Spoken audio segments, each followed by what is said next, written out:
चौधरी जी हमारे इस विधानसभा के लोकप्रिय विधायक श्री ब्रजभूषण गैरोला जी और सीएमडी रिलायंस शेयर श्री अमित कुमार जी, श्रीमती चंद्रा पंत जी, हेमराज जी, राजेंद्र रावत जी, आशीष चौहान जी, airport director Shri Negi ji, commandant सोम जी और सभी यहाँ पर आए हुए सभी अतिथिगण और सभी मीडिया के सभी मित्र और आज इस उड़ान से जाने वाले सभी यात्रीगण, उपस्थित भाइयों एवं बहनों, मैं सबसे पहले तो आज इस सेवा के प्रारंभ होने पर आप सभी को मैं बहुत बधाई देता हूँ। बहुत आप सबका यहाँ पर स्वागत करता हूँ, अभिनंदन करता हूँ और आदरणीय प्रधानमंत्री जी का और धन्यवाद करता हूँ, आदरणीय नायडू जी का, जो अभी हमको वीडियो के माध्यम से यहाँ पर इनका संदेश हम सब सुन रहे थे, और हमारे नगर विमानन मंत्री जी का भी बहुत मैं उनका भी धन्यवाद करता हूँ। और रामनवमी का पर्व है, इस रामनवमी के पर्व पर ये शुभ कार्य हो रहा है, ये भगवान राम से, माँ दुर्गा से मैं प्रार्थना करूँगा कि ये सेवा प्रारंभ हुई है, ये सेवा अनवरत रूप से चलती रहे। अभी मैं जैसा सीएमडी अमित जी से भी कह रहा था कि हम लोगों के वर्क कल्चर में माननीय प्रधानमंत्री जी के मार्गदर्शन में, प्रेरणा से हमने ये अडॉप्ट किया है कि कोई भी कार्य यदि हमारा शुरू होता है तो फिर वो अनवरत रूप से चलता है, यानी जब तक वह उसका उद्देश्य पूरा नहीं हो जाता है तब तक वो चलता रहे। आज ये बड़ी खुशी की बात है कि 42 सीटर सेवा पिथौरागढ़, देहरादून और देहरादून से पिथौरागढ़ के लिए चल रही है, और आज से प्रारंभ होने वाली सेवा ये हमारे लिए बहुत अत्यंत महत्वपूर्ण सेवा है, क्योंकि इसके प्रारंभ होने से पिथौरागढ़ से देहरादून और देहरादून से पिथौरागढ़ ये परस्पर ये शहर एक दूसरे से जुड़ जाएंगे, और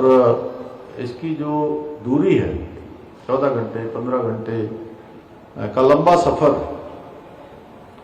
ये सफर बहुत छोटा हो जाएगा,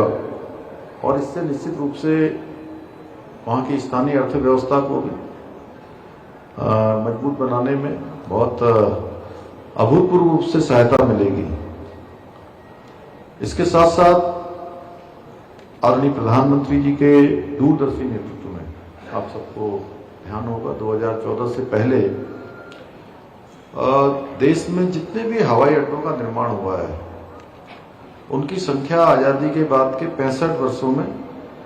बने हवाई अड्डों से दुगनी हो गई है। यानी कि इस कालखंड में पिछले 11 वर्षों में अभूतपूर्व रूप से हवाई अड्डों का निर्माण हुआ है। आज जहां एक और civil aviation infrastructure development fund के माध्यम से छोटे शहरों में हवाई अड्डों के विकास के लिए वित्तीय सहायता दी जा रही है, उनको मजबूत किया जा रहा है, इंफ्रास्ट्रक्चर खड़ा किया जा रहा है। वहीं भारत को 2030 तक पैसिफिक लॉजिस्टिक हब के रूप में विकसित करने के लिए भी एयर कार्गो नीति भी लागू की गई है। अभी प्रधानमंत्री जी ने 2 दिन पहले ही एक कैबिनेट बैठक में उड़ान योजना को विस्तार देते हुए उड़ान 2.0 दूसरी को भी मंजूरी प्रदान की है, और ये कोई सामान्य डिसीजन नहीं है,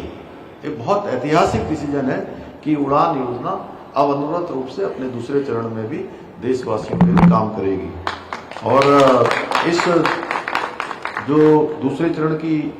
उड़ान योजना है, इसके लिए आगामी 10 वर्षों में 29,000 करोड़ रुपए के बजट से 29,000 करोड़ रुपए के बजट से 100 से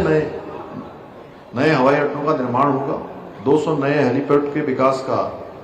लक्ष्य निर्धारित किया गया है,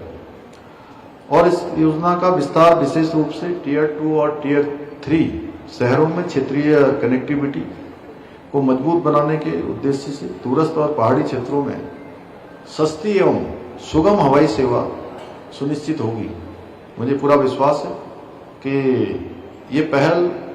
न केवल विमानन क्षेत्र को एक नई ऊंचाइयां प्रदान करेगी, बल्कि हमारे जैसे जो पर्वतीय राज्य हैं, उत्तराखंड जैसे, उन सभी राज्यों के समग्र विकास में भी एक मील का पत्थर साबित होगी। भाइयों बहनों, उत्तराखंड जैसे पर्वतीय राज्य के लिए हवाई सेवाएं मात्र एक परिवहन का साधन नहीं है, बल्कि एक लाइफ लाइन भी है, जीवन रेखा भी है। चाहे वो हमारे सीमांत क्षेत्रों में कठिन भौगोलिक परिस्थितियों वाले स्थानों पर आवश्यक सामग्री पहुंचानी हो, गंभीर रोगियों को त्वरित रूप से उपचार पहुंचाना हो, उपचार के लिए उनको लिफ्ट करना हो, तो ऐसे समय में उनको अस्पताल लाना हो या प्राकृतिक आपदा की घड़ी के समय में बचाव के काम करने हो, प्रत्येक स्थिति में ये हवाई सेवाएं जीवनदायिनी सिद्ध हो रही हैं। आदरणीय प्रधानमंत्री जी के नेतृत्व और मार्गदर्शन में हमारी सरकार भी उड़ान योजना के अंतर्गत राज्य के विभिन्न हवाई पट्टियों और हेलीपोर्ट्स के विकास की दिशा में ठोस कदम उठा रही है। और हमने ये भी तय किया है कि जहां भी हेलीपोर्ट बन सकते हैं, जहां भी हेलीपैड बन सकते हैं, वहां हमारी सरकार ने उसमें हर स्तर पर स्वीकृति का प्रावधान किया है। और उड़ान योजना के अंतर्गत आज 26 हवाई मार्गों का राज्य के अंदर संचालन किया जा रहा है, जिससे राज्य के विभिन्न शहरों और दूरस्थ क्षेत्रों के बीच संपर्क और अधिक आसान हुआ है, मजबूत हुआ है। इसके साथ साथ राज्य के दूरस्थ एवं दुर्गम क्षेत्रों की हवाई कनेक्टिविटी को जोड़ने के लिए 2023 में उत्तराखंड एयर कनेक्टिविटी योजना भी हमने प्रारंभ की थी। और आज राज्य में इस योजना के अंतर्गत 6 हवाई मार्गों पर उड़ानों का नियमित रूप से संचालन किया जा रहा है। हमारी डबल इंजन सरकार के कार्यकाल में पिछले 4 वर्षों में प्रदेश में हेलीपैड की संख्या 2 से बढ़कर आज 12 हेलीपोर्ट्स हमारे राज्य के अंदर हो गए हैं। इसके साथ ही हेलीपैड की संख्या जो 60 होती थी आज 118 हो चुकी है। लगातार इसकी संख्या बढ़ रही है। इसी का परिणाम है कि हमें राज्य में एविएशन के विकास के लिए best state for promotion of aviation ecosystem जैसा राष्ट्रीय सम्मान प्राप्त हुआ है। भाइयों बहनों, हम हेलीपैड्स को कृषि, फार्मा और बागवानी लॉजिस्टिक्स से जोड़कर आर्थिक विकास के केंद्र के रूप में भी विकसित कर रहे हैं। इसके अलावा हम इनका उपयोग अपने आपदा प्रतिक्रिया नेटवर्क को मजबूत करने के लिए भी कर रहे हैं, जिसके अंतर्गत हमने आपदा संभावित क्षेत्रों में स्थायी हेलीबेस के निर्माण, आपातकालीन संसाधनों की व्यवस्था करने के साथ ही स्थानीय युवाओं को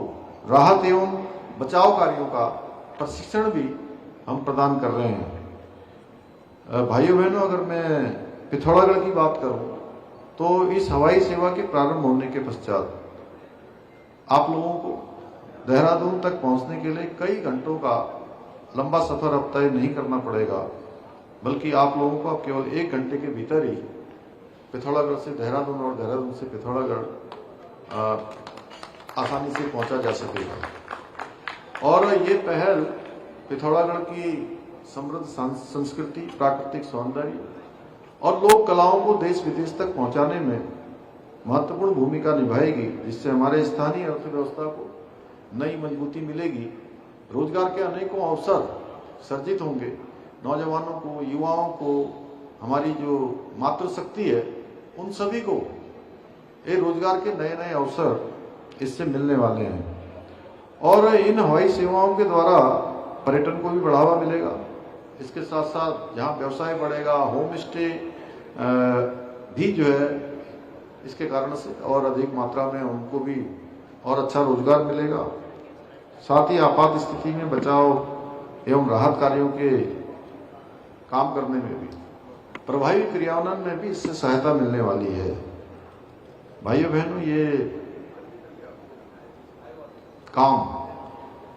पहले के समय में भी हो सकता था और हमारे सीमांत क्षेत्रों से देहरादून या किसी बड़े शहर तक पहुंचाने में लोगों को इतनी समस्याओं का सामना नहीं करना पड़ता। इसके लिए अनेक प्रयास लगातार हम लोगों के द्वारा किए गए हैं और आज डबल इंजन सरकार में हमारे सीमांत क्षेत्र, दूरस्थ क्षेत्रों को विकास की मुख्य धारा से जोड़ने का काम किया जा रहा है। इसके साथ साथ हमारी सरकार ने पिथौरागढ़ को हल्द्वानी, देहरादून और दिल्ली से हवाई सेवा से जोड़ने का भी महत्वपूर्ण कार्य किया है। इसके अलावा हमने पिथौरागढ़ और मुंशियारी के लिए भी हेली सेवा प्रारंभ की है, जिससे आज स्थानीय जनता के साथ साथ जो देश दुनिया के पर्यटक आ रहे हैं उनको भी बड़ी राहत मिल रही है। और अभी जैसा राम मोहन नायडू जी ने बताया कि 9 नवंबर 2025 को आदरणीय प्रधानमंत्री जी की उपस्थिति में पिथौरागढ़ के हवाई अड्डे का पूरी तरह से विस्तार की रूपरेखा को स्वीकृति प्रदान करते हुए जो भारत सरकार का एविएशन मंत्रालय है उसके साथ हमने समझौता करके उनको उसके विस्तार के लिए विकास की एक एमओयू हमने साइन उनके साथ किया है और आने वाले समय में 450 करोड़ रुपए की धनराशि से ये विकास का काम वहां पर संपन्न होगा। भाइयों बहनों, हमारी सरकार राज्य में हवाई संपर्क को और अधिक सशक्त बनाने के लिए, घरेलू उड़ानों को और अधिक बढ़ावा देने के लिए, इसके साथ साथ उत्तराखंड को वैश्विक स्तर पर एक प्रमुख गंतव्य के रूप में स्थापित करने के उद्देश्य से अंतर्राष्ट्रीय उड़ानों के विस्तार के लिए निरंतर प्रयास कर रही है। मुझे पूरा विश्वास है कि आने वाले समय में